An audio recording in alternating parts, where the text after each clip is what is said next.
মুহূর্তে মৌ তড়িৎ গতিতে এসে উজানের চুল টেনে ধরল। দাঁতে দাঁত পিষে কটমট করে বলে ওঠে, নষ্ট পুরুষ, সুযোগের সদ্ব্যবহার করছেন। আজ বউ, ছাড়ো প্লিজ। এইভাবে কেউ নিজের স্বামীজানকে মার দেয়? আচ্ছা, এসব রাখো, তোমাকে করতে হবে না, আর বাপের বাড়িও যেতে হবে না। ভাবছিলাম দুপুরে লাঞ্চ করেই রওনা হব, যাতে 2 ঘন্টার মধ্যে শ্বশুরবাড়ি পৌঁছাতে পারি। কিন্তু যেহেতু শাশুড়ির মেয়ে নিজের বাপের বাড়ি যেতেই চাচ্ছে না, তাহলে আজ থাক, আমি বরং আমার কাজেই যাই। উজান বিছানা থেকে উঠে দাঁড়িয়ে গেল।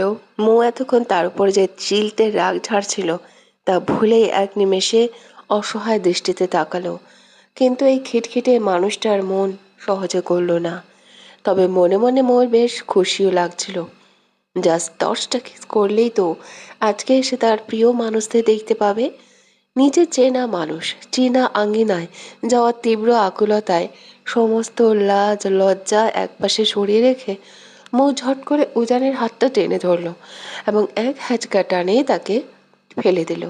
উজান কিছু বুঝে ওঠার আগে মৌ ঝড়ের গতিতে তার সারা মুখমণ্ডল জুড়ে ভালোবাসার নরম ছোঁয়াইকে দিতে লাগলো। উজান প্রথমে আকস্মিক আক্রমণে থতমত খেয়ে গেলেও পরক্ষণেই তার পুরো বুক এক অনাবিল খুশিতে ভরে উঠল। সে আর নিজেকে সামলাতে পারল না।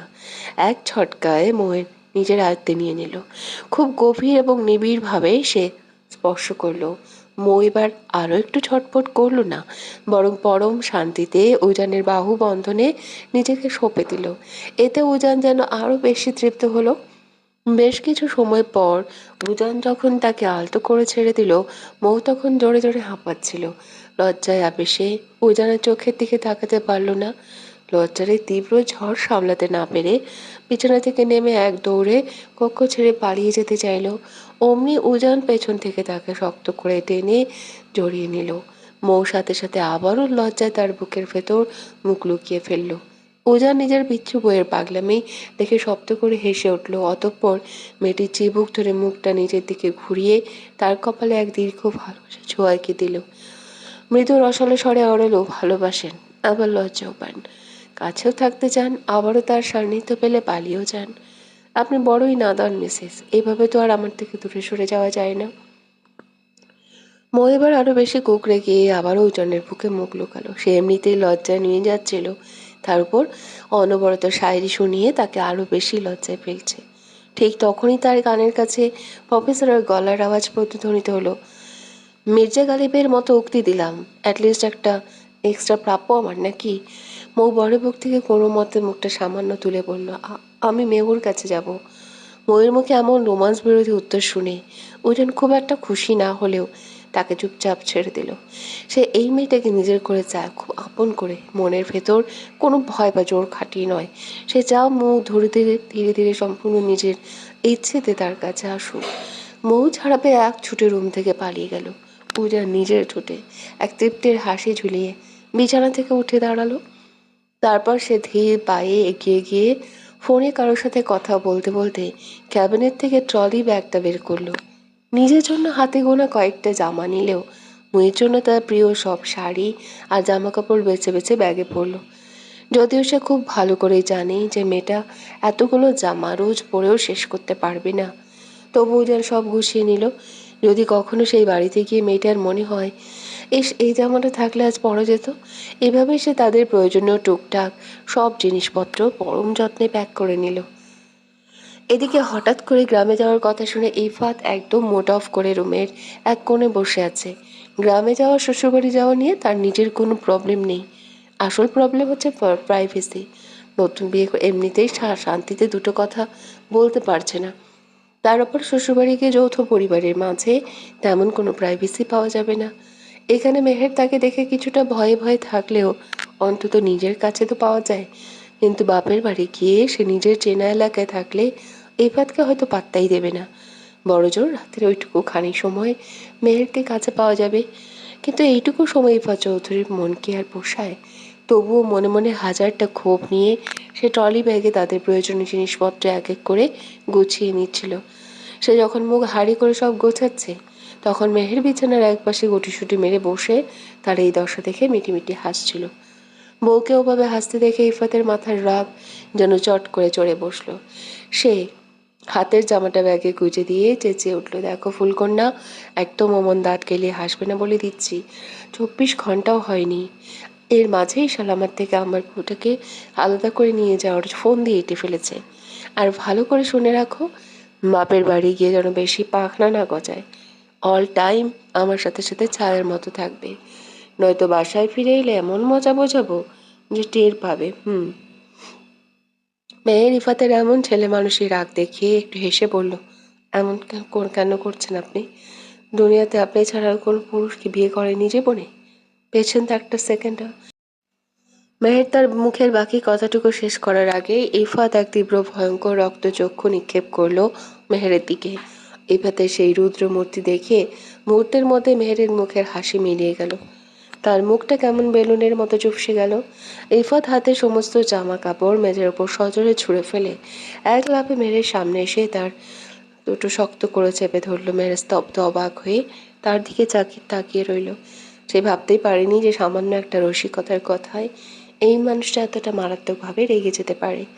ইফাত তখন ডাগে ফুঁসতে ফুঁসতে নিজের দাঁতে দাঁত চেপে চরম গম্ভীর স্বরে বলে উঠল, প্রিয়তমা কখনো সেকেন্ড হ্যান্ড হয় না, বুঝেছ? আজ ফার্স্ট টাইম নিজের মুখে সস্তা শব্দটা উচ্চারণ করেছ বলে ছেড়ে দিলাম। নেক্সট টাইম যদি ভুলে ওই কথা তোমার মুখে এনেছ, তবে আমি তোমাকে জ্যান্ত, জাস্ট মাইন্ড ইট। ইফাতের এই ভয়ঙ্কর উচ্চ মূর্তি আর চোখের ভেতরের আগুন দেখে মেহেরের বুকের ভেতরটা কেমন যেন শীতল হয়ে গেল। সে আগে থেকেই জানতো যে তীব্র অধিকার বোধ অনেক সময় ভয়ঙ্কর হয়, কিন্তু এই মানুষটা যে এতটা তীব্র মারাত্মক আজ সে প্রথম টের পেল। সে বুঝতে পারল ইফাত তাকে কতটা নিখাদ ও পবিত্রভাবে নিজের করে মেনে নিয়েছে। যেখানে মেহেরের অতীতে ঘটে যাওয়া কোনো দুর্ঘটনার গ্লানি ইফাতকে স্পর্শ করতে পারেনি। কথাটা শেষ করেই ইফাত রাগে গজগজ করতে করতে রুম থেকে বেরিয়ে যাওয়ার জন্য পা বাড়ালো। তাকে আটকানোর উদ্দেশ্যে মেহের তাড়াহুড়ো করে বিছানা থেকে নামতে গেল, কিন্তু বেডশিটে পা লেগে সে ভারসাম্য হারিয়ে ধপাস করে মেঝেতে পড়ে গেল। তার মুখ থেকে এক মৃদু আর্তনাদ বেরিয়ে এলো, আউচ। মেয়ের সেই ব্যথা চিৎকার শোনা মাত্রই ইফাতের ভেতরে সমস্ত রাগ এক সেকেন্ডে উবে গেল। সে এক ঝটকায় পেছনে ফিরে মেহেরের কাছে ছুটে এলো, তাকে আলতো করে ধরে আবার বিছানায় বসিয়ে দিল। তার কণ্ঠে তখন রাগের বদলে এক বুক উদ্বেগ। ব্যথা পেয়েছো ফুলকন্যা? আমি তোমাকে কতবার বলেছি যে হুটহাট বেড থেকে নামবে না, তবুও কেন তুমি আমার কোনো কথা শোনো না বলো তো? মেহের নিজের পায়ে হাত দলতে দলতে একটু অভিমানী সুরে পড়ল, জাস্ট একটুখানি ব্যথা পেয়েছি, এর জন্য এখন আমাকে অমন করে বকবেন? হ্যাঁ, 100 বার বকবো। চুপচাপ এখন এখানে বসে থাকো। এবার চোখ রাঙালো, আমি যদি বসে থাকি তাহলে আমাদের জামা কাপড়গুলো গোছাবে কে? মেহের মেঝের কাপড়ের দিকে তাকাইয়ে শুধালো। ইফাত মেহেরের দিকে যেয়ে ধমকে সুরে বলল, কেন আমি কি মরে গেছি? আমি তো এখনো বেঁচে আছি নাকি? তাহলে তুমি চুপচাপ ওখানে বসে থাকো। একবার হোঁচটকে মেঝেতে পড়ে গিয়ে পায়ে চোট পেয়েছো, এখন আবার নতুন করে কোমর ভেঙে রুমে বসে থাকার বাহানা খুঁজো না। তোমার কিছু করতে হবে না, আমি একাই সব গুছিয়ে নিচ্ছি। এই বলে ইফাত মেঝে থেকে শাড়ি আর জামাগুলো তুলে ঝেড়ে আবার পরম যত্নে ব্যাগে গোছাতে লাগলো। মেহের বিছানায় বসে তার এই কেয়ারিং রূপটার দিকে তাকিয়ে নিজের অজান্তে একজন পরম শান্তিতে চোখ বন্ধ করলো। সে মনে মনে ভাবলো, এই পুরুষটার ভালোবাসার চাদর সত্যি অনেক গভীর, যা তাকে দুনিয়ার সব ঝড় থেকে আগলে রাখার মতো ক্ষমতা রাখে। দীর্ঘ 2 ঘন্টা জার্নি করে উজান, মৌ, মেহের, ইফাত, তন্ময় অবশেষে তাদের কাঙ্ক্ষিত গন্তব্যে এসে পৌঁছালো। গাড়ি তাদের একদম তালুকদার বাড়ির সামনে নামিয়ে দিল, কিন্তু মূল বাড়িতে ঢোকার জন্য একটা সরু গলির মতো রাস্তার সামনে এসে সবাই থমকে দাঁড়িয়ে গেল। সামনের কাঁচা রাস্তাটিতে বৃষ্টির কারণে প্রায় পায়ের গোড়ালি সমান পানি কাদা জমে আছে। রাস্তার এই অবস্থা দেখে উজানের কপালে তো চিন্তার ভাঁজ পড়ল, তবে তার পাশে থাকা মৌ নিজের বাপের বাড়ি আসার খুশিতে তখনও উৎফুল্ল হয়ে দাঁড়িয়ে আছে। এর মাঝেই বাড়ি থেকে মৌয়ের বাবা, চাচা, ভাই বোন সহ সবাই তাদের এগিয়ে নিতে চলে এলেন। তারা উজানদের হাতের ব্যাগপত্র নিয়ে আগে আগে পথ দেখাতে লাগলেন। মৌ আর তর সইতে না পেরে ওই কাদা জলের মাঝে পা বাড়াতে গেল, কিন্তু তার আগে উজান শক্ত করে তার হাত আঁকড়ে ধরল। মৌ একটু ঘাড় বাঁকিয়ে পরের দিকে চাইল। কি হলো, বাড়িতে যেতে দেবেন না ভাই? হেঁটে গেলে পায়ে নোংরা পানি লাগবে তোমার, সো জাস্ট ওয়েট জান, আমি আছি না। উজান বেশ আদুরে সুরে বলল। এই বলে উজান নিজের জুতো জোড়া খুলে এক হাতে নিল, প্যান্টের নিচের অংশটা খানিকটা উঁচুতে গুটিয়ে নিল, তারপর চোখের পলকে এক ঝটকায় মুখে পাঁচগোলা করে নিজের বুকে তুলে নিল। আচমকাই কাণ্ডে মুখ কিছুটা চমকে গেল। তড়িঘড়ি করে দুই হাতে উজানের গলা জড়িয়ে ধরল এবং উজানের মুখের দিকে তাকিয়ে মিষ্টি করে হাসলো। উজান মুখে কোলে নিয়ে যেই না কাদা জলের রাস্তায় দু কদম এগিয়েছে, অমনি তার চোখ গেল সামনের দিকে। দেখলো ইফা ততক্ষণে মেহেরকে কোলে তুলে নিয়ে দিব্যি রাস্তা পার হয়ে ওপাশে পৌঁছে গেছে। সেই দৃশ্য দেখে উজানের চোখ দুটো সরু হয়ে গেল। সে রাগে দাঁতে দাঁত চেপে নিজের মনে বিড়বিড় করে উঠল, শালার ভণ্ড, আমি যাই ভাবি এই শয়তানটা সেটা আমার আগেই করে ফেলে। বিয়ে করলাম আমি আগে, আর পরে বিয়ে করেও অলরেডি রোমান্স করে ফেলেছে।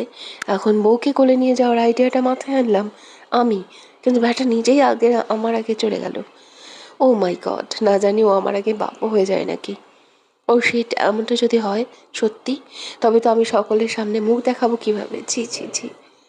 উজান যখন নিজের মনে মনে এই হিসাব করছিল, ঠিক তখনই ওপার থেকে ইফাত যেন তার মনের কথা টের পেয়ে চেঁচিয়ে উঠল, একদম ঠিকই ভেবেছিস উজান, তোর আগে বাপও আমি হব, জাস্ট তুই দেখতে থাক। উজান পুরো চমকে তাকিয়ে রইল ইফাতের দিকে। এই ছেলেটা তার মনের গোপন কথা এভাবে বুঝে ফেললো কিভাবে? সে রাগী দৃষ্টি নিক্ষেপ করলো ইফাতের দিকে, কিন্তু ইফাত সেই রাগকে বিন্দুমাত্র পাত্তা না দিয়ে একগাল দাঁত কেলিয়ে হাসতে হাসতে মেহেরকে নিয়ে বাড়ির ভেতরে চলে গেল। উজান মাঝ রাস্তায় দাঁড়িয়ে পুরো বোকা বনে গেল। অতঃপর সে নিজেও মন খারাপ না করে ধীরে ধীরে মৌকে কোলে নিয়ে সাবধানে সামনে এগিয়ে চলল। বাড়ির শুকনো উঠোনের সামনে এসে সে মুখে নিচে নামিয়ে দিল, তবে তার নরম হাতটা নিজের মুঠো থেকে ছাড়ল না। এদিকে মৌ বাড়িতে এসেছে শুনে রোহন অধীর আগ্রহে রুম থেকে দৌড়ে নিচে নেমে আসছিল, কিন্তু উঠোনের কাছাকাছি আসতে কিছুটা দূরত্ব থেকে উজানের হাতে শক্ত ভাঁজে মৌয়ের হাতজোড়া আটকে থাকতে দেখে তার বুকের ভেতরটা যেন এক তীব্র মোচড় দিয়ে উঠল। তার প্রাণের চেয়েও প্রিয় ফুলটার পাশে দাঁড়িয়েছে আর কেউ নয়, তারই নিজের বেস্ট ফ্রেন্ড উজান, অথচ সে নিজের অজান্তেই এতদিন এই সত্য থেকে দূরে ছিল। মুহূর্তের মধ্যে রোহনের হাত পা যেন অবশ হয়ে আসতে লাগলো। মনে হলো তার সারা শরীরে রক্ত চলাচল বন্ধ হয়ে গিয়েছে। চোখের পলকে তার সাজানো মনে দুনিয়াটা ভেঙে চুরমার হয়ে গেল। লোকে বলে পুরুষ মানুষ নাকি কাঁদে না, অথচ এই মুহূর্তে নিজের সবচেয়ে প্রিয় মানুষটাকে অন্যের হাত ধরে হাসতে দেখে রোহনের দু চোখ বেয়ে আপনা আপনি তপ্ত অশ্রু গড়িয়ে পড়ল। সে আর এক কদমও সামনে যাওয়ার শক্তি পেল না, উল্টো দু কদম পিছিয়ে গেল। সোজা হয়ে দাঁড়িয়ে থাকার ক্ষমতাটুকুও যেন হারিয়ে ফেলছিল সে। কোনো রকমে নিজের শরীরের সমস্ত শক্তি এক জায়গায় জড়ো করে সে উল্টো ঘুরে আবার দৌড়ে নিজের রুমে চলে গেল। ভেতরের দরজা লকটা সজোরে আটকে দিয়ে রুমের টেবিলে থাকা সব জিনিসপত্র মেঝের উপর আছড়ে মেরে ছুঁড়ে ফেলে দিতে লাগলো।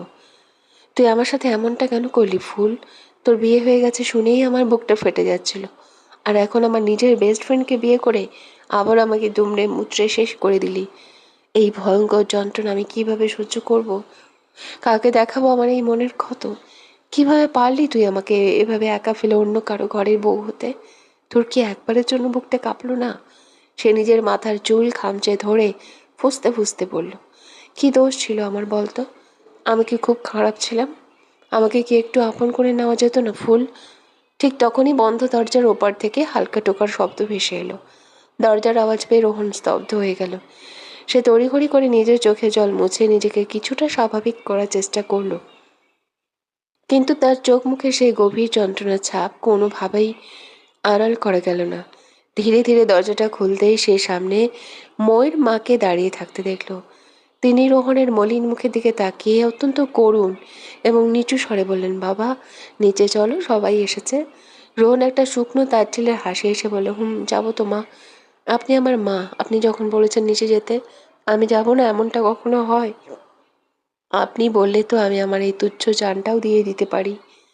আপনার মেয়েকে তো নিজের বউ করে এই ঘরে তুলতে পারলাম না, এখন তার বিরহ আগুনেই না সারা জীবন জ্বলে পুড়ে শেষ হয়ে যায়।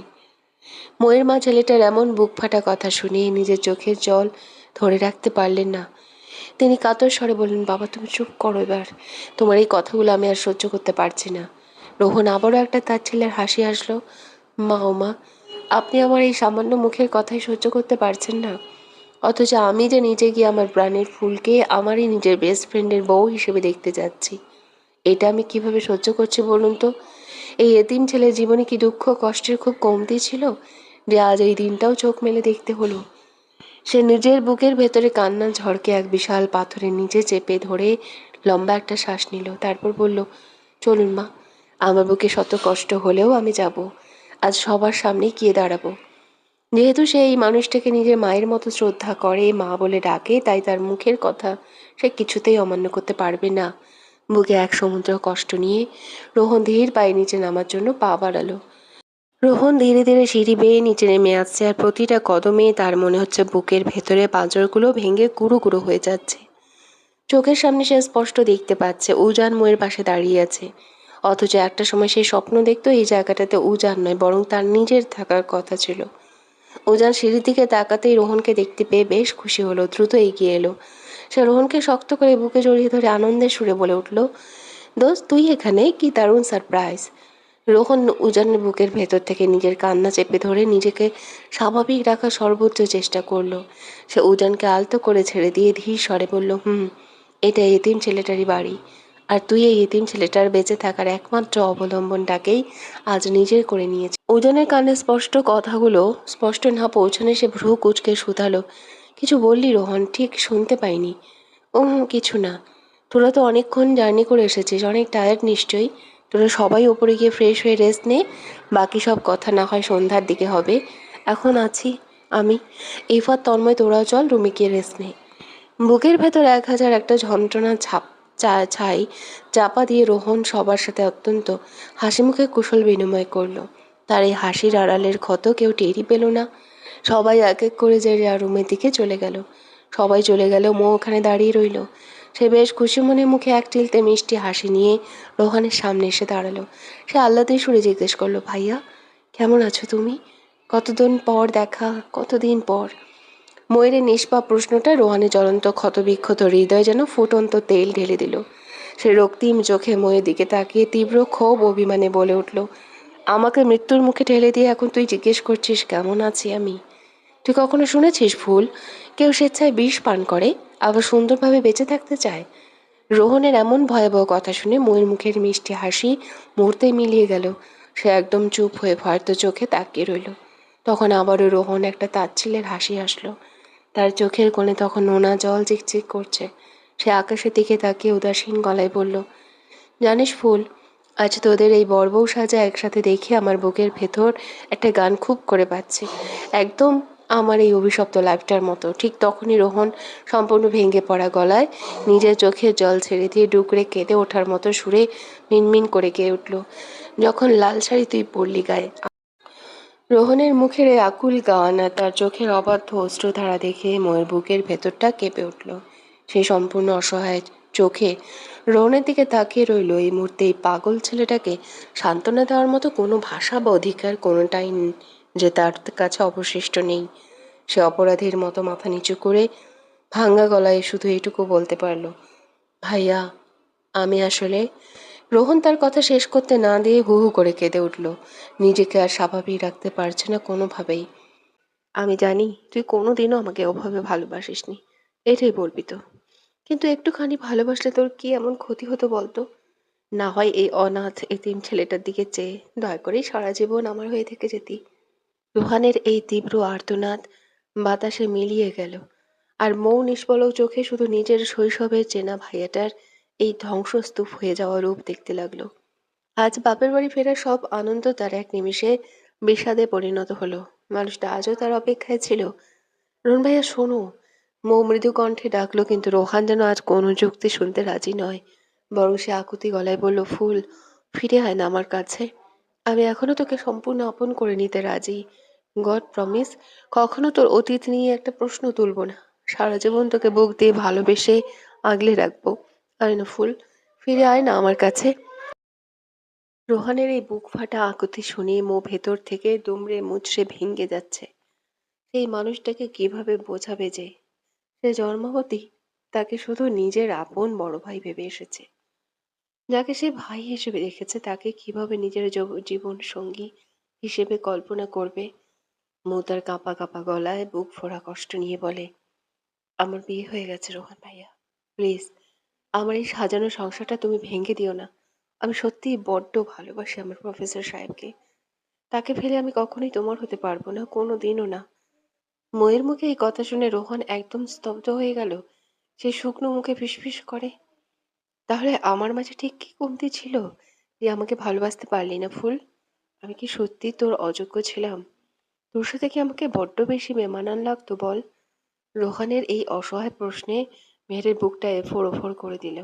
সে আর দাঁড়িয়ে থাকার মতো শক্তি পেল না। নিজের অজান্তেই দু চোখ বেয়ে অবাধ্য অশ্রুগর ধারা গড়িয়ে পড়ল তার।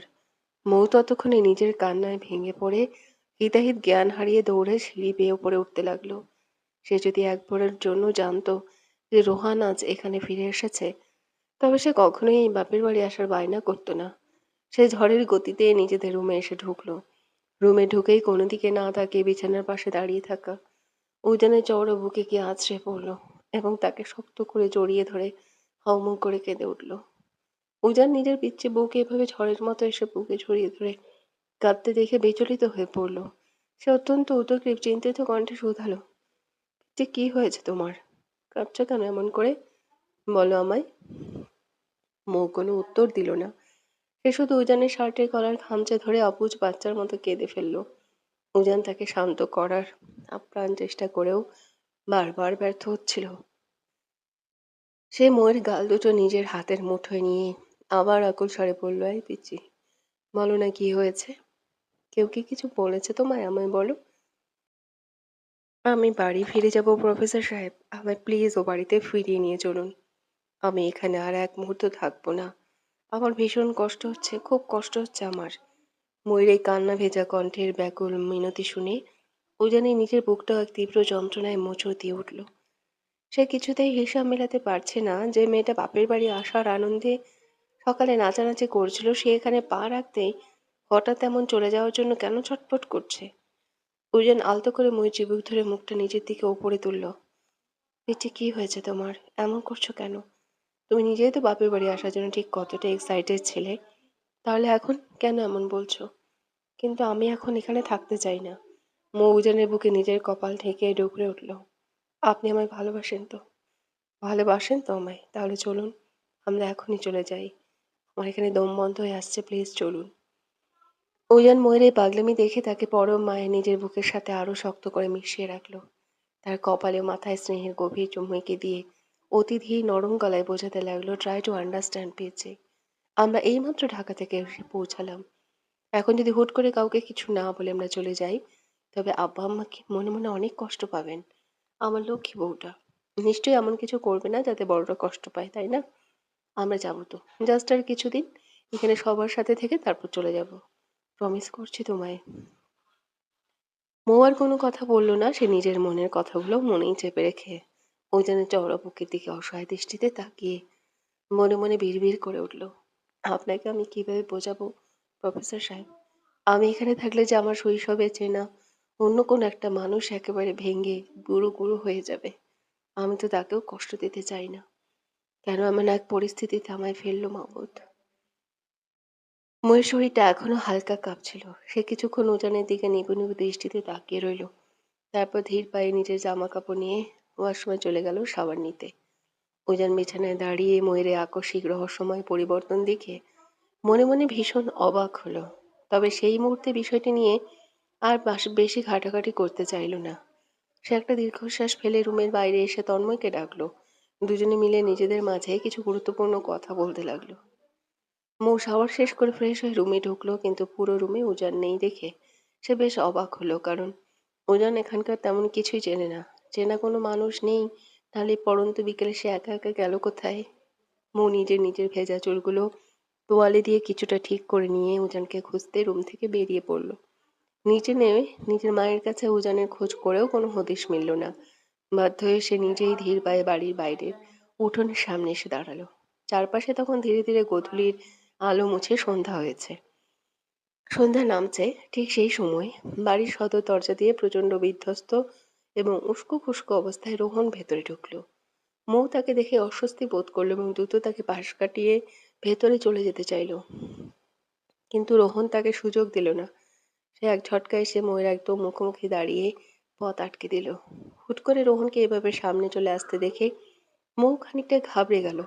সে ভয়ে ভয়ে তোতলাতে তোতলাতে বলল, তুমি এখানে? মানলাম তুই আমাকে ভালোবাসিস না, তাই বলে কি আমি তোর একটু কাছেও আসতে পারবো না ফুল? এই নে তোর ফেভারিট চকলেট। রোহন নিজের পকেট থেকে বেশ বড় একটা চকলেট মৌয়ের দিকে এগিয়ে দিল। মৌ প্রথমে কিছুতেই ওটা নিতে চাচ্ছিল না, কিন্তু রোহনের জোড়াজুড়ি আর একগুঁয়ে দৃষ্টি দেখে সে বাধ্য হয়ে কাঁপা কাঁপা হাতে বক্সটা নিজের মুঠোয় নিল। অত্যন্ত মিনমিন স্বরে বলল, থ্যাঙ্কস ভাইয়া, থ্যাঙ্কস ভাইয়া। রোহনের বুক চিরে একটা দীর্ঘশ্বাস বেরিয়ে এলো। এতটা বদলে গেলি কিভাবে ফুল? তুই কি আগে কখনো আমার সাথে এমন ব্যবহার করতি? আমি রুমে যাব, প্লিজ আমাকে যেতে দাও। মৌ পুরো বিষয়টা এড়িয়ে যাওয়ার জন্য দ্রুত পা বাড়িয়ে চলে যেতে চাইল, কিন্তু রোহন এক চুলো সরল না, বরং পাহাড়ের মতো অটল হয়ে তার সামনে দাঁড়িয়ে রইল। উজানের অনুপস্থিতিতে রোহনের এমন আচরণে এবার মৌয়ের মনে মনে বেশ রাগ হলো, কিন্তু পরিস্থিতির কথা চিন্তা করে সে মুখে মুখে কিছু বলল না। ঠিক তখনই রোহনের সেই চেনা আকুতি আবারও তার কানের কাছে ভেসে এলো, এই এতিম ছেলেটাকে একটু ভালোবাসলি না ফুল? মায়ার অবসান তীব্র ঘৃণা রোহনের মুখে আবারও সেই একই প্রশ্ন শুনে মৌ চমকে তার দিকে তাকালো। সে যতই এই মানুষটার দিকে থেকে নিজেকে দূরে সরিয়ে রাখতে চাইছে, পরিস্থিতি ঠিক ততটাই তাকে রোহনের মুখোমুখি এনে দাঁড় করাচ্ছে। সে এক চরম অসহায় বিরক্ত দৃষ্টিতে রোহনের দিকে চেয়ে বলল, ভাইয়া তুমি সেই একই কথা কেন বারবার বলছো বলো তো? তুমি খুব ভালো করেই জানো যে আমি এখন একজন বিবাহিত নারী, অন্য একজনের আমানত। তবুও তুমি কেন আমার সামনে বারবার এমন করছো? আমার সত্যি এসব শুনতে বিন্দুমাত্র ভালো লাগছে না। প্লিজ আমাকে রেহাই দাও তুমি। রোহন ময়ের চোখের দিকে চেয়ে এক অদ্ভুত অন্ধ করে বলে উঠল, তাহলে তুই সব ছেড়ে ছুড়ে আমার হয়ে যা ফুল, শুধু আমার হয়ে যা। রোহনের মুখে এমন অনৈতিক দাবি শুনে ময়ূর ভেতরে সব মায়া এক নিমিষে উবে গেল। তার বদলে চোখের কোণে উপচে পড়ল তীব্র ঘৃণা। যে মানুষটার জন্য কিছুক্ষণ আগেও তার মনের ভেতর এক আকাশ করুণা মায়া হচ্ছিল, এখন তার জন্য শুধু ঘৃণাই দানা বাঁধছে। নিজেকে বিবাহিতা জানার পরেও এই ছেলেটা বারবার একই নোংরা দাবি তুলছে কিভাবে? মৌ আর নিজেকে শান্ত রাখতে পারল না, সে রাগ ক্ষোভে ফেটে পড়ে তীব্র কণ্ঠে বলে উঠল, প্লিজ এবার অন্তত থামো ভাইয়া। তুমি কি ভুলে যাচ্ছ প্রফেসর সাহেব তোমার নিজের বেস্ট ফ্রেন্ড, আর তুমি আজ বন্ধু বৎসর ভাই হয়ে নিজের সেই কলিজার বন্ধুর ভালোবাসাকে এভাবে কেড়ে নিতে চাইছো? তোমার নিজের বিবেকে একটুও বাজছে না? রোহান যেই কিছু একটা বলতে যাবে, ঠিক তখনই পেছন থেকে এক গাম্ভীর্যপূর্ণ পুরুষালী কণ্ঠস্বর প্রতিধ্বনিত হলো, এই ভর সন্ধ্যাবেলা উঠোনে দাঁড়িয়ে কি করছো পিচ্চি? উজানকে দেখতে পেয়ে ময়ের চোখে মুখে যেন প্রাণ ফিরে এলো। সে একগাল মিষ্টি হাসি ফুটিয়ে রোহনের দিক থেকে সম্পূর্ণ মুখ ফিরিয়ে সোজা গিয়ে উজানের চওড়া বুকে আছড়ে পড়ল। উজানও পরম যত্নে তাকে নিজের বাহুবন্ধনে জড়িয়ে নিল।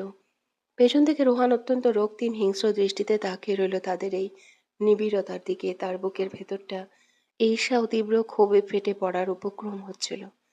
নিজের ভালোবাসার মানুষকে, নিজেরই প্রাণের বন্ধু উজানের বাহুলগ্ন অবস্থায় কোনোভাবেই সহ্য করতে পারছিল না সে। সে নিজের হাতের মুঠো শক্ত করে ধরে মনে মনে বিড়বিড় করে উঠল, না, আমার বিবেকে একটুও বাজছে না রে ফুল। তোকে নিজের করে পাওয়ার জন্য রোহান তালুকদার সব করতে পারে। দরকার হলে নিজের বেস্ট ফ্রেন্ড উজানকে দুনিয়া থেকে সরিয়ে দিতেও সে এক পা পিছু হটবে না। রোহান তালুকদারকে এখনো তুই চিনতে পারিসনি ফুল। সে বাইরে থেকে যতটা শান্ত, ভেতর থেকে ঠিক ততটাই ভয়ঙ্কর। কি রে রোহান, এভাবে চুপ করে আছিস কেন? কিছু বলছিস না যে? হঠাৎ উজানের কণ্ঠস্বর পেয়ে রোহানের ঘোর কাটল। রোহান মুহূর্তের মধ্যে নিজের কঠিন মুখের ওপর এক মেয়েকে হাসির প্রলেপ লাগিয়ে অত্যন্ত স্বাভাবিক গলায় আওড়ালো, দোস্ত তুই কিন্তু আসলেই অনেক লাকি। দেখ, আমার মিষ্টি ফুলকে, আমার এই ছোট বোনটার মতো মৌকে তুই নিজের করে পেয়েছিস। তবে হ্যাঁ, একটু সাবধানে থাকিস কিন্তু। আজকাল চারদিকে তো শকুনের অভাব নেই, কখন কে কার শখের জিনিসে নজর দেয় বলা তো যায় না। ওজান নিজে দুই ভ্রু কুঁচকে কিছু সময় রোহনের দিকে তাকিয়ে রইল। রোহনের এই দ্ব্যর্থবোধক কথার ভেতরে আসল গভীরতা উজান ঠিক বুঝতে পারল না। তবে সে আলতো হেসে আত্মবিশ্বাসের সুরে জবাব দিল, শকুনি বা শিয়াল যেই থাকুক না কেন, আমার অর্ধাঙ্গিনীর দিকে যে হাত বাড়ানোর দুঃসাহস দেখাবে তাকে জ্যান্ত কবর দিতে উজান চৌধুরী বুক একটুও কাঁপবে না। বাই দ্য ওয়ে, এবার ভেতরে চলো। রোহন আগে আগে ভেতরে চলে গেল। উজান মৌ তার পিছু পিছু বাড়ির ভেতরে প্রবেশ করলো। হাঁটার মাঝে হুট করে উজান ময়ের হাতটা নিজের হাতের মুঠোয় নিয়ে চমকে উঠল। সে থমকে দাঁড়িয়ে ময়ের মলিন মুখের দিকে তাকিয়ে বেশ চিন্তিত স্বরে বলল, পিচ্চি, তোমার গা তো গরম কেন? জ্বর এসেছে নাকি? শরীর খুব খারাপ লাগছে তোমার? মৌ নিজের ভেতরে মানসিক ঝড় অসুস্থতা উজানের সামনে প্রকাশ করতে চাইল না। সে জোর করে মুখে এক চিলতে হাসি ফুটিয়ে বলল, না না এমনি, আপনি চলুন তো। ইফাত ভাই, মেহু সবাই দাদির রুমে আমাদের জন্য ওয়েট করছে। কিন্তু তন্ময় ভাই কোথায়? মাগরিবের আজান তো দিয়ে দিল, এই সন্ধ্যাবেলা সে একা একা কোথায় গেল? আসবে একটু পরেই। ও আমাদের সবার জন্য গরম গরম সিঙ্গারা পুরি আনতে বাজারে গিয়েছে। চলো এবার। এরপর আর তাদের মধ্যে কোনো কথা হলো না। মৌ সোজা দাদির রুমের দিকে চলে গেল, আর উজান ফ্রেশ হওয়ার জন্য নিজেদের রুমে ঢুকলো। ফ্রেশ হয়ে কিছুক্ষণ পর সেও গিয়ে হাজির হলো দাদির রুমে। রুমে গিয়ে দেখলো সবাই বিছানায় গোল হয়ে বসে বেশ জমিয়ে বসে আছে। ইফাত বরাবরের মতোই মেহেরকে একদম নিজের গা ঘেঁষে বসিয়ে রেখেছে। মৌ আর তার দাদি রোকেয়া বেগমের কোলে মাথা রেখে শান্ত হয়ে শুয়ে আছে, আর রোহন মৌয়ের বেশ কিছুটা কাছে বসে আছে। তার ঠিক পাশেই তন্ময়। রোহনকে মৌয়ের এত কাছাকাছি বসতে দেখে উজানের ভেতরে অধিকার বোধ চট করে জেগে উঠল। তার রাগে মেজাজটা শক্ত হয়ে গেল। তবে নিজের সেই ঈর্ষা বাইরে প্রকাশ না করে সে অত্যন্ত চতুরতার সাথে গিয়ে সরাসরি মৌ এবং রোহনের ঠিক মাঝখানটাতে বসে পড়ল। বসে সে এক হ্যাচকা টানে মৌকে দাদির কোল থেকে সরিয়ে নিজের বুকের সাথে জড়িয়ে নিল। তারপর মেয়ের দাদির দিকে তাকিয়ে বাঁকা হাসি হেসে বলে উঠল, সরি সুইটহার্ট, উজান চৌধুরী তার ওয়াইফিকে কারোর সাথে শেয়ার করতে পারবে না, এমনকি আপনার সাথেও নয়। ওকে বুকে আগলে রাখার জন্য উজান চৌধুরী একাই 100। সো আপনি একটু সোজা হয়ে বসুন তো। রোকেয়া বেগম মুখের পান চেবোতে চেবোতে উজানের এমন পাগলামি দেখে হেসে উঠলেন। তার দুই আদরের নাতনি যে উজান আর ইফাতের মতো ছেলেদের মাথার মুকুট হয়ে আছে, তা দেখে বুড়ো মানুষের মনটা শান্তিতে ভরে উঠল। আড্ডার মাঝে উজান হঠাৎ রোহনের দিকে তাকিয়ে হাসি মুখে জিজ্ঞেস করলো, আচ্ছা রোহান, এবার তুই বিয়ে করবি কবে বলতো? তোর সেই মনের মানুষের নামটা এবার তো প্রকাশ কর ভাই। এবার নয় তোর বিয়েটা খেয়েই আমরা একেবারে দলবল নিয়ে ঢাকায় ফিরবো, কি বলিস তোরা? বন্ধুর কথায় তাল মিলিয়ে তন্ময় মুখরোচক ভঙ্গিতে বলে উঠল, একদম ঠিক বলেছিস সুজান। তুই বিয়ে করলি, ইফাতও বিয়ে করে ফেললো, এখন রোহান নাও একটা বিয়ে করে ফেলুক না। ও বিয়ে করলে না হয় আমি ওর শালিকে পটিয়ে ডিরেক্ট বিয়ে করে একেবারে বাসায় ফিরবো, কি বলিস তোরা? তন্ময়ের এই রসালো রসিকতায় সবাই হো হো করে হেসে উঠল। কিন্তু ঠিক তখনই রোহনের একটি মাত্র বাক্য পুরো রুমের হাসির রেশকে 1 সেকেন্ডে স্তব্ধ করে দিল। আমার বাগানের ফুল যে অন্য বাগানে ঘর বেঁধেছে। হোয়াট? তোর ভালোবাসার ফুলের অন্য কোথাও বিয়ে হয়ে গিয়েছে, আর তুই সেটা আমাদের এখন বলছিস? তুই তো মেয়েটাকে অনেক ভালোবাসতিস, তবে তুই তাকে আটকালি না কেন? রোহন এবার সরাসরি ময়ের চোখের দিকে নিজের তীক্ষ্ণ শক্ত দৃষ্টি নিবদ্ধ করে গম্ভীর গলায় বলল, আগে যদি জানতাম আমার চোখের আড়ালে আমার সেই ভালোবাসার ফুল অন্য কারো ঘরণী হয়ে যাবে, তবে কি আর আমি অমন করে বিদেশের মাটিতে মুখ বুজে পড়ে থাকতাম? আমি তো দেশে ফিরে এসেই এই নির্মম সত্যটা জানতে পারলাম। তো এখন কি করবি? ওই মেয়েটাকে ভুলে যাবি? উজান উৎসুক হয়ে জিজ্ঞেস করলো, যাকে নিজের বাগানের একমাত্র ফুল করতে চেয়েছি, তাকে আমি ভুলি কিভাবে বলতো? রোহনের গলায় এক চরম জেদ হিংস্রতা ফুটে উঠল। উজান কপাল কুঁচকে আবার প্রশ্ন করলো, তাহলে মেয়েটির স্বামী, তার কি হবে? রোহন চোখের পলক না ফেলে শুট করে দেব। ফুল অনলি রোহান তালুকদারের। সোজা আঙ্গুলে ঘৃণা উঠলে ওর বরটাকে এই পৃথিবী থেকে চিরতরে মুছে ফেলবো। তবুও আমার ফুলকে আমি আমার বুকে ফিরিয়ে আনবই আনবো। রোহনের মুখ থেকে এমন ভয়ঙ্কর ও পৈশাচিক স্বীকারোক্তি শুনে মৌ মেহের এমনকি দাদি রোকেয়া বেগমও চরম আতঙ্কে শিউরে উঠলেন। ছেলেটার চোখে মুখে তখন এক বিধ্বংসী ক্ষোভের আগুন জ্বলজ্বল করছে। তার এই হিংস্র রূপ দেখে মৌয়ের বুকটা ভয়ে থরথর করে কাঁপতে লাগলো। সে এক অজানা আশঙ্কায় আরো শক্ত করে উজানের হাতটা আঁকড়ে ধরলো। ভয়ের তীব্রতায় তার হাতের ধারালো নখগুলো উজানের চামড়া ভেদ করে ভেতরে ডেবে যাচ্ছে, কিন্তু নিজের অজান্তে সে সেদিকে বিন্দুমাত্র খেয়াল করতে পারল না। ময়ের এমন অদ্ভুত আর অস্বাভাবিক আচরণ দেখে উজানের কপাল কুঁচকে গেল। এই বাড়িতে পা রাখার পর থেকেই মেয়েটার মাঝে কেমন যেন একটা ছটফটানি আর পরিবর্তন লক্ষ্য করছে সে। হঠাৎ করে উজান শিউরে উঠল, তার হাতের তালুতে ময়ের গায়ে লাগাতেই আগুনের মতো গরম ঠেকলো। উজান মুহূর্তের মধ্যে ময়ের গলা আর কপাল স্পর্শ করে তাপমাত্রা চেক করে দেখলো পুরো শরীর জ্বরে পুড়ছে মেয়েটার।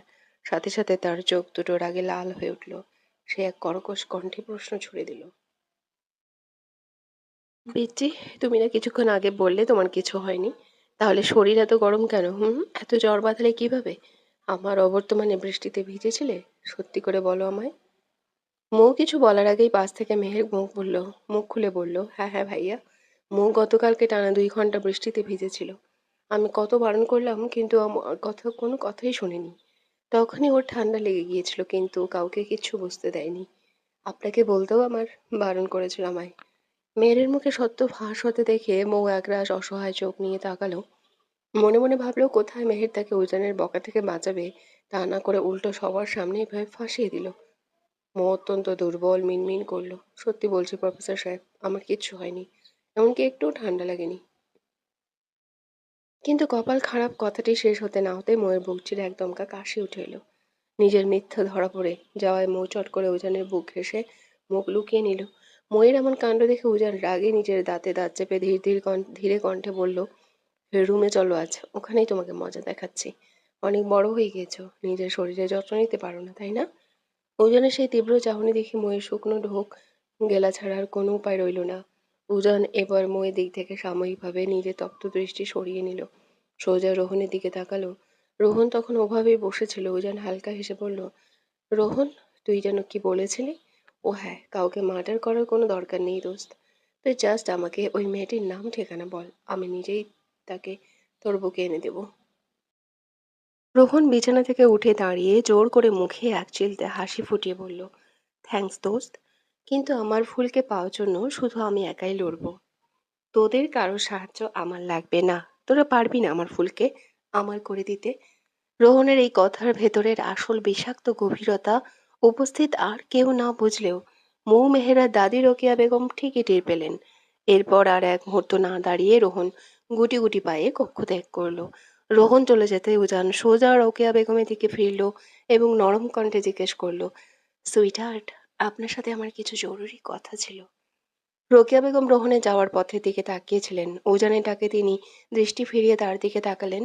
উজান এবার নিজের গলার স্বর কিছুটা নিচু করে প্রশ্ন করল, আচ্ছা সুইটহার্ট, গত 1 সপ্তাহ ধরে এই গ্রাম এবং আশেপাশের এলাকা থেকে যে 16 জন মেয়ে মিসিং হলো, এসব ব্যাপারে আপনি কি কিছু জানেন? মানে এই নিখোঁজ হরের নেপথ্যে আসলে কার হাত থাকতে পারে? রোকেয়া বেগম একটা দীর্ঘশ্বাস ফেলে মুখের পান চিবুতে চিবুতে চরম হতাশ গলায় উত্তর দিলেন, জানি না রে দাদাজান। সেদিন ওই মোখলেসের মা এসে বলল 16 থেকে 20 বছরের তরুণী মেয়েগুলোকে নাকি খুঁজে পাওয়া যাচ্ছে না। পুলিশে খবর দেওয়ার পরেও তারা কোনো পাত্তা দিচ্ছে না, হাত গুটিয়ে বসে আছে। এতগুলো মেয়ে উধাও হয়ে গেল অথচ কেউ কোনো হদিস পাচ্ছে না। আজকাল তো পোলাপান ভয়ে স্কুল কলেজে যাওয়াও বন্ধ করে দিয়েছে, কারণ যত মেয়ে হারিয়েছে সব নাকি স্কুল কলেজের পর থেকে উধাও হয়েছে। এলাকার কয়েকজন তো বলাবলি করছে এসব নাকি মানুষের কাজ না, কোনো জিন পরীর নজর পড়েছে মেয়েগুলোর উপর। আমার 2 নাতনি তোরা, কিন্তু একদম সাবধান, তোরা কেউ ভুলেও এই কদিন বাড়ির বাইরে যাবি না। সারাক্ষণ ঘরের ভেতর থাকবি, বুঝলি? মৌ আর মেহের বাধ্য মেয়ের মতো মাথা নেড়ে দাদির কথায় সায় দিল। উজান এক তীব্র সন্দেহজনক দৃষ্টিতে পাশে থাকা তন্ময়ের দিকে তাকালো। নিজের মনে মনেই বিড়বিড় করে উঠল, স্যাটানিস্ট নাকি কোনো চক্র। এতগুলো অল্প বয়সী মেয়ে গায়েব হয়ে গেল অথচ পুলিশ রহস্যজনকভাবে নীরব হয়ে আছে। উল্টো জিন পরীর অবাস্তব গুজব ছড়ানো হচ্ছে। এই আধুনিক যুগে এসব ফালতু গল্প কি বিশ্বাস করা যায়? এর পেছনে নিশ্চয়ই বড় কোনো অপরাধ চক্র কাজ করছে। উজানা দেরি না করে তন্ময়কে ইশারা করে বলল, তন্ময়, আমার সাথে বাইরে আয় তো একবার। সে দরজার কাছে গিয়ে আবার একটু থমকে দাঁড়ালো। মেহেরের দিকে তাকিয়ে নরম গলায় বলল, শালিকা, আমার বউটাকে একটু ভালো করে কিছু খাইয়ে একটা প্যারাসিটামল দিয়ে দিও তো, আমার ফিরতে একটু রাত হতে পারে। ইফাত, তুই বাড়ির সবার খেয়াল রাখিস। মৌ কিছু একটা বলতে মুখ খুলছিল, কিন্তু তার আগে উজান আর তন্ময় ঝড়ের গতিতে ঘর থেকে বেরিয়ে গেল। উজান চলে যেতেই মৌ নিজেও বিছানা থেকে উঠে দাঁড়ালো। এই মানুষটাকে সে কিছুতেই বুঝতে পারে না, কখন কি করে বসে। সে নিজের রুমে ফিরে গিয়ে একটু শুয়ে থাকবে ভাবলো। মৌ যেই না নিজের রুমের দরজার কাছে পৌঁছালো, অমনি এক জোরালো হেঁচকা টানে কেউ তাকে পাশের এক ফাঁকা রুমে ভেতরে টেনে নিয়ে গেল।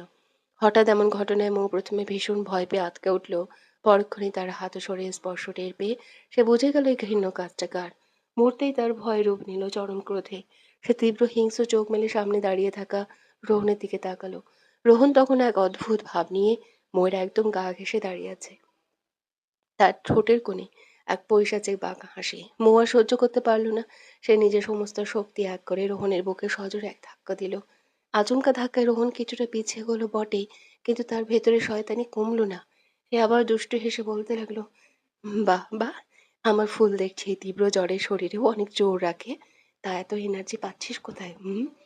তার এমন নোংরা ইঙ্গিতপূর্ণ কথা শুনে মোয়ের মাথার রাগ এক লহমায় চড়ে গেল। সে নিজের দাঁতে দাঁত চেপে হিসিয়ে বলল, জাস্ট শাট আপ রোহন ভাইয়া।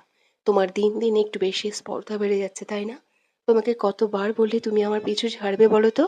প্রফেসর সাহেব যদি একবারের জন্য টের পান যে তুমি আমায় জোর করে স্পর্শ করেছো, তবে তার পরিণতি কি হবে তুমি ধারণা করতে পারছো? রোহন এক বিকৃত হাসিতে ফেটে পড়ল। তাতে আমার ছেড়ে যাবে? তো ওই প্রফেসর আমার কিছুই করতে পারবে না ফুল। উল্টো তোকে আমি ওর বুক থেকে কেড়ে নিয়ে আমার করে দেখাবো। স্বপ্ন দেখতে থাকো। স্বপ্ন দেখতে তো আর টাকা লাগে না। মো অত্যন্ত তার ছেলে সুরে বলল। মোয়ের মুখে এমন আত্মবিশ্বাসী জবাব শুনে রোহন কিছুটা অবাক হয়ে চোখ বড় বড় করে তাকালো। মেয়েটার গলার আওয়াজ এতটা শক্ত আর গম্ভীর লাগছে কেন? তবু সে নিজের জেদ বজায় রেখে দৃঢ় গলায় বলল, তুই কি আমাকে চ্যালেঞ্জ করছিস ফুল? হুম, করলাম চ্যালেঞ্জ। পারলে আমাকে উজান চৌধুরী বুক থেকে কেড়ে নিয়ে দেখাও। রোহনের ঠোঁটের কোণে এক বাষ্পিক হাসি রেখা ফুটে উঠল। ওকে, চ্যালেঞ্জ অ্যাকসেপ্টেড। তুই এখনো এই রোহান তালুকদারকে চিনিসনি ফুল। রোহান তালুকদারকে তো তোর কল্পনারও বাইরে। এই রোহান তালুকদার তার ভালোবাসাকে নিজের বুকে ফিরিয়ে আনার জন্য শুধু তার বেস্ট ফ্রেন্ড উজান নয়, দরকার হলে নিজের আপন ভাইকেও খুন করতে এক সেকেন্ডও ভাববে না। প্রহরের মুখ থেকে উজানকে খুনের হুমকি শোনা মাত্রই মোয়ের মাথার সব রক্ত যেন এক সেকেন্ডে চড়ে গেল। সে আর নিজেকে সামলাতে পারল না। এক উন্মত্ত আক্রোশে সে রোহনের বুকে এমন এক সজোরে ধাক্কা দিল, যেন রোহন ভারসাম্য হারিয়ে ধপাস করে বিছানার উপর পড়ে গেল। আকস্মিক এই ধাক্কায় রোহন যখন বিছানায় শুয়ে হা করে তাকিয়ে আছে, ঠিক তখনই মৌ এক মরণ কামড় দেওয়া শিকারীর মতো হিংস্র রূপ ধারণ করলো। সে এক ঝটকায় এগিয়ে গিয়ে নিজের পাখনা সজোরে রোহনের চড়া বুকের উপর চেপে ধরে দাঁড়িয়ে গেল। বিছানায় পিষ্ট হয়ে রোহন স্তম্ভিত নির্বাক চোখে তাকিয়ে রইল মৌর দিকে। তখন মৌ তার উপর নিজের পায়ের চাপ আরো বাড়িয়ে দিয়ে হিংস্র বাঘিনীর মতো গর্জন তুলল, শুট করে দেব যে আমার স্বামীর দিকে হাত বাড়াবে। মিসেস উজান চৌধুরী যেমন শান্ত তেমনি ভয়ঙ্কর হতে পারে, আমি হলাম বাঘিনী, যার শিকার যে একবার পরে তার কলিজা ছিঁড়ে ফেলার ক্ষমতা রাখি। ময়ের এমন ভয়ঙ্কর রূপ দেখে রোহানার চোখ কপালে ওঠার উপক্রম হলো। এই শান্তশিষ্ট মেয়েটার মাঝে হঠাৎ এত সাহস আর তেজ কোথা থেকে এলো, সে কিছুতেই মাথায় ঢোকাতে পারছে না।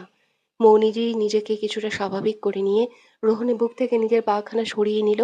ঠিক তখনই রোহন বিছানা থেকে উঠে বসে এক অদ্ভুত জেদ আর হিংস্রতা নিয়ে কুম্ভকর্ণের মতো গম্ভীর স্বরে বলল, ফুল, তুই থ্রেট দিচ্ছিস আমায়? মৌ তার দিকে এক অগ্নিদৃষ্টি নিক্ষেপ করলো। গলার কণ্ঠস্বর আরো শক্ত করে বলল, মিসেস উজান চৌধুরী কখনো কাউকে মুখে থ্রেট দেয় না। সময় যখন আসবে তখন তুমি নিজেই নিজের পরিণতি ঠিকই দেখতে পাবে। তুই জানিস আমি কে? আমার পাওয়ার কত দূর? রোহন দাঁতে দাঁত চাপলো। তুমি কে? তোমার আসল রূপ কি? সেটা আমি খুব ভালো করে জানি। তবে তুমি এখনো জানো না যে আমি আসলে কে। মেয়ে বলে আমায় এত সহজ ভেবো না। তোমার মতো কত নরপিশাচকে যে আমি নিজের পায়ে নিজে ফেলে পিষেছি। তারা আমার কাছে প্রাণ ভিক্ষা চেয়েছিল, কিন্তু আমি বিন্দুমাত্র ছাড় দিইনি। এখনো সেই নরপিশাচদের মাঝে দুজন জ্যান্ত ঘুরে বেড়াচ্ছে, আর তাদের সমূলে ধ্বংস করতে এবার শুধু তাসফিয়া মৌ নয়, এসেছে মিসেস তাসফিয়া মৌ চৌধুরী। ময়ের এই কথার ভেতরে আসল গভীরতা আর রহস্য রোহন নিজের বুদ্ধি দিয়ে ছুঁতে পারল না। এমনিতেই মেয়েটার এই মারকুটে রূপ সে নিতে পারছে না, তার উপর এমন রহস্যময় কথা। সে বুঝতেই পারছে না মৌ আসলে কিসের ইঙ্গিত দিচ্ছে। মৌ রুম থেকে চলে যাওয়ার জন্য দরজার কাছে অগ্রসর হলো, কিন্তু হঠাৎ করে ঘাড় বাঁকিয়ে পেছনে ফিরে তাকালো। তার ঠোঁটের কোণে তখন এক তাচ্ছিল্যের রেখা। আর হ্যাঁ, জিজ্ঞেস করলে না যে আমার এই তীব্র অসুস্থ শরীরেও কিভাবে এত এনার্জি এলো? তাহলে ভালো করে শুনে রাখো, যেখানে প্রফেসর উজান চৌধুরী নিজে আছে, সেখানে তার ওয়াইফের গায়ে এনার্জির কমতি থাকবে কিভাবে? হুম? তোমার মতো একটা নিকৃষ্ট মানুষের উপর আমি মায়া দেখাতে চেয়েছিলাম, কিন্তু তুমি তো দয়ার যোগ্য নয়। নও, জাস্ট রেডি হও রোহান তালুকদার। তুমি আসলে কে? কি তোমার আসল পরিচয়? আর বিদেশের মাটিতে বসে কিভাবে তুমি রাতারাতি এত কোটি টাকার মালিক হলে? সবকিছু খুব তাড়াতাড়ি গোটা পৃথিবী জানতে পারবে। Just wait and see. এই বলে মৌ মুখে এক বাঁকা বিজয়ের হাসি ঝুলিয়ে রুম থেকে বেরিয়ে গেল। রোহান এক অদ্ভুত স্তব্ধ দৃষ্টিতে তার যাওয়ার পথের দিকে তাকিয়ে রইল। ময়ের এই নতুন রুদ্রমূর্তি মেনে নেওয়া তার জন্য বড্ড কঠিন হয়ে উঠছে। মৌ নিজের রুমে এসে বিছানায় শটান শুয়ে পড়েছে। মেহের অত্যন্ত চিন্তিত মুখে তার মাথায় অনবরত জলপট্টি দিয়ে যাচ্ছে। সময়ের সাথে সাথে ময়ের শরীরে তাপমাত্রা কমাতো দূরের কথা, উল্টো আরো বেড়ে গিয়েছে। মেহের যখন থার্মোমিটার দিয়ে তার জ্বর মেপে দেখলো 103 ডিগ্রি সেলসিয়াস। জ্বরের এই মাত্রা দেখে মেহেরের কপালে দুশ্চিন্তার গাঢ় ছাপ পড়ল। সে ইতিমধ্যে উজানকে দুবার ফোন দিয়েছে, কিন্তু উজান একবারও ফোন রিসিভ করেনি। উজানের এই উদাসীনতা দেখে ময়ের অবুঝ মনে এখন আকাশ সমান অভিমান দানা বাঁধছে। মানুষটা মুখে এত ভালোবাসার কথা বলে, অথচ সে দেখে গেল তার এত কড়া জ্বর, তবু এখনো পর্যন্ত বাড়ি ফেরার কোনো নামগন্ধ নেই। মেহের নিজ হাতে মৌকে কিছুটা খাবার খাইয়ে দিয়ে ওষুধ খাইয়ে দিল। ঠিক তখনই রুমে দরজা ঠেলে রুমে এসে হাজির হলো ইফাত। ইফাতকে দরজায় দাঁড়িয়ে থাকতে দেখে মোয়ের ঠোঁটের কোণে একটা দুষ্টু চপল হাসি খেলে গেল। সে বুঝতে পারল এবার কি হতে চলেছে। ইফাত রুমে ঢুকেই সোজা এসে বিছানার একপাশে মেহেরা একদম গা ঘেঁষে বসে পড়ল। তবে সে শুরুতে মুখে কিছু বলল না। কিছুক্ষণ ওভাবেই চুপচাপ বসে থাকার পর সে নিজের স্বভাবসুলভ আকুলতায় নিচু স্বরে আওড়ালো, ফুলকন্যা, রুমে চলো না প্লিজ। মেয়ের সাথে সাথে এক তীব্র রাগী দৃষ্টিতে ইফাতের দিকে তাকালো। মোয়ের শরীরটা এতটা খারাপ, এত জ্বর নিয়ে মেয়েটা বিছানায় ছটফট করছে, আর এই লোকটা তাকে নিজের রুমে নিয়ে যেতে চাচ্ছে। মেয়ের রাগ সামলাতে না পেরে কর্কশ কণ্ঠে বলল, আপনার কি মাথাটা এক্কেবারে খারাপ হয়ে গিয়েছে? ওজন ভাইয়া এখনো বাড়ি ফেরেনি, তার উপর মৌ এই তীব্র জ্বর নিয়ে একা একা রুমে কিভাবে থাকবে বলুন তো? মাঝরাতে যদি ওর কিছু হয়ে যায়, তখন কি হবে? ওর যে কতটা কষ্ট হচ্ছে তা কি আপনি বুঝতে পারছেন না? আমি আজ রাতে এখানেই ঘুমাবো, আপনি নিজের রুমে যান। মেয়ের এমন সরাসরি প্রত্যাখ্যান শুনে ইফাত ফ্যালফ্যাল করে তাকিয়ে রইল। সে মুখটা একদম ছোট করে অসহায় স্বরে আওড়ালো, ভাবির কষ্ট হচ্ছে সেটা তুমি দেখতে পাচ্ছ, অথচ তোমার এই অভাগা বরটা যে কষ্ট পাচ্ছে তা তোমার এই চোখে একবারও পড়ছে না। প্লিজ ফুলকন্যা, রুমে চলো না। ভাবি একা রুমে দিব্যি থাকতে পারবে, তাছাড়া একটু পরেই তো উজান চলে আসবে, তাই না ভাবি? ইফাত এবার মোয়ের দিকে তাকিয়ে সাহায্যের আশার বাণী চাইল, কিন্তু মেহের আজ বরের কোনো ওজোর আপত্তি শুনতেই রাজি নয়। সে মৌকে মুখ খোলার কোনো সুযোগ না দিয়ে নিজে থেকে কঠোর গলায় বলল, দেখুন, আমি আর কথা বাড়াতে চাই না। আমি এই অবস্থায় অসুস্থ মৌকে ছেড়ে কোথাও যেতে পারবো না। আপনি প্লিজ একটা রাত কষ্ট করে একাই ঘুমান, একাই। ঠিক তখনই বিছানা থেকে মৌ দুর্বল গলায় ফিসফিস করে বলে উঠল, মেহু, তুই যা না, আমি ঠিক আছি। তাছাড়া তুই চুপ করবি মৌ। তুই আমার আগে এই পৃথিবীতে আসিসনি। এছাড়া মামনি তোর কাছে থাকতে চেয়েছিল, কিন্তু আমি থাকতে দিইনি। এখন যদি মামনি শোনে তার মেয়েকে একা ফেলে আমি চলে গিয়েছি, তখন কি হবে? আর ইনি বউ ছাড়া এতগুলো বছর যখন একা একা কাটাতে পেরেছে, তবে একটা রাতও অনায়াসে পারবে। আপনি জানতো এখান থেকে। মৌ এবার মেহেরের আড়ালে দাঁড়িয়ে ইফাতকে চোখের ইশারায় কিছু বলল, আর সেই ইশারা পাওয়া মাত্রই ইফাত আর এক মুহূর্ত নষ্ট করলো না। সে কোনো কথা না বাড়িয়ে হুট করে মেহেরকে এক ঝটকায় বাজুগলা করে কোলে তুলে নিল এবং রুম থেকে বের হতে হতে বলল, আগে বউ ছিল না, তাই কষ্ট হলেও একা একা থাকতাম। এখন ঘরে নিজের রূপবতী বউ থাকতো, আমি একা কষ্ট পাবো? ইম্পসিবল। ভাবি, তুমি নিজের খেয়াল রেখো, ও যেন একটু পরে চলে আসবে। কোলে উঠেই মেহের লজ্জায় আর রাগে লাল হয়ে ইফাতের চওড়া বুকে একটার পর একটা কিল ঘুষি মারতে লাগলো। কিন্তু ইফাত আজ ছাড়ার পাত্র নয়। সে মেয়ের সব বাধা অগ্রাহ্য করে নিজের বিজয়ী বাহু ধরে তাকে শক্ত করে জড়িয়ে ধরে রুম থেকে চলে গেল। যাওয়ার পথে তাদের এই মিষ্টি কাণ্ড দেখে মৌ খিলখিল করে হেসে উঠল। অতঃপর উজানের উপর এক বুক অভিমান আর ক্লান্তি নিয়ে সে বিছানায় নিজের গা এলিয়ে দিয়ে চোখ বন্ধ করলো মৌ।